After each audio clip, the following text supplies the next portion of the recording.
আসসালামু আলাইকুম সুপ্রিয় দর্শক, নতুন জন্ম সনদ করতে কি কাগজপত্রের প্রয়োজন পড়বে, কত টাকা লাগবে এবং কতদিন সময় লাগতে পারে সেই বিষয়ে কিন্তু আজকের এই ভিডিওতে আমরা আলোচনা করব। তো নতুন যখন আপনি একটি জন্ম সনদ করতে যাবেন তখন কিন্তু বয়স ভেদে আপনার ডকুমেন্ট ভিন্ন হতে পারে। যেমন যদি আপনার বয়স বেশি হয় অথবা যদি আপনার নিজের এনআইডি কার্ড থাকে, সেক্ষেত্রে আপনার যে ডকুমেন্টটি লাগবে সেটি হচ্ছে আপনার এনআইডি কার্ডের কপি এবং আপনি যে বাসায় থাকেন সেই বাসার ইউটিলিটি বিলের কপি হতে পারে, সেটা বিদ্যুৎ, পানি, গ্যাস যে কোনো একটি ইউটিলিটি বিলের কপি দেবেন।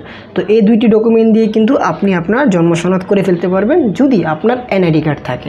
যদি আপনার এনআইডি কার্ড না থাকে সেক্ষেত্রে প্রয়োজন পড়বে আপনার স্কুল সার্টিফিকেট, বাবা মার এনআইডি কার্ড এবং ইউটিলিটি বিলের কপি।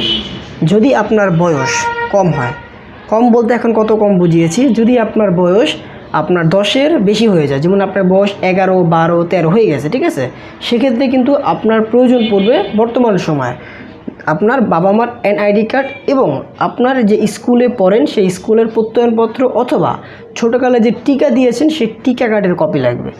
আর যদি আপনার বয়স থাকে ছোট, যেমন আপনার 10-এর নিচে, এখনও 10 বছর হয়নি, 5, 6, 8, 9, ঠিক আছে, মানে 10 পর্যন্ত, 10 এখনও পার করেননি, তো তাদের ক্ষেত্রে প্রয়োজন পড়বে বাবা মার অনলাইন বার্থ সার্টিফিকেট, যেটা কিন্তু অবশ্যই অনলাইন হতে হবে, বাংলা এবং ইংরেজি দুটাই থাকতে হবে। বাবা মার অনলাইন বার্থ সার্টিফিকেট লাগবে, আর লাগবে বাবা মার এনআইডি কার্ড, যে বাসায় থাকেন বিদ্যুৎ বিলের কপি। আরেকটি ডকুমেন্ট লাগবে, সেটি হচ্ছে আপনার যে টিকা কার্ড আছে, ছোটোকালে যে টিকা দিয়েছে অথবা আপনি যখন জন্মগ্রহণ করেছেন যে মেডিকেল একটা সার্টিফিকেট রয়েছে, সেই মেডিকেল সার্টিফিকেট অথবা টিকা কার্ড, এটা হচ্ছে ছোট বাচ্চাদের ক্ষেত্রে।